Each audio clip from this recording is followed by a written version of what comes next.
Ilan taon na ba ito? 13? 34. Doc Summer ay isang psychologist, specialist kayo sa ganun ba yung pag sa mga Oo, bata? kasi yung... Sabi ni Doc Summer. Actually, ophthalmologist ako. Hindi ko alam paano ako tinatanong sa anak nito. So basically, yung field ko is developmental psychology. Tapos minor in clinical psychology. Ako, nairita ako sa panganay kasi ayaw magpagupit. Dahil daw pag bagong gupit, pinagtatawanan siya ng mga kaklase niya. Ano bang gupit yung ginagawa? Dito lang sa kanan yung may buhok. Sabi ko, Nakakatawa naman talaga yun. kaya mo naman yung buhok ni Papa!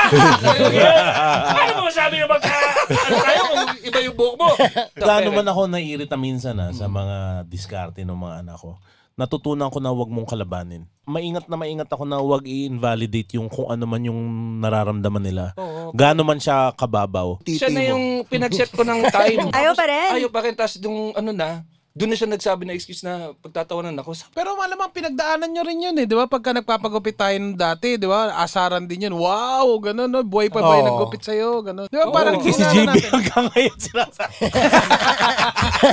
Every recording. I will dig deeper kung bakit ganun yung concern niya na pagtatawanan siya. Baka merong nangyayari sa school na hindi pa natin alam. Hindi natin alam kung ano yung nangyayari or paano sila nag-uusap dun sa school eh. So baka kaya importante sa kanya yun meron siyang ibang binavalue dun sa barkada niya or dun sa mga sinasabi ng mga kaibigan niya. Paano ang diskarte mo ngayon as a parent? Dukutin Pagdating natin yung mga kaibigan niya.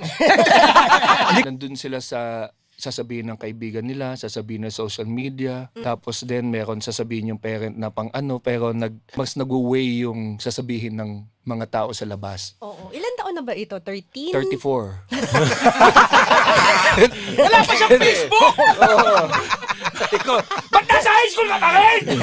Ayaw pa rin magpagupit.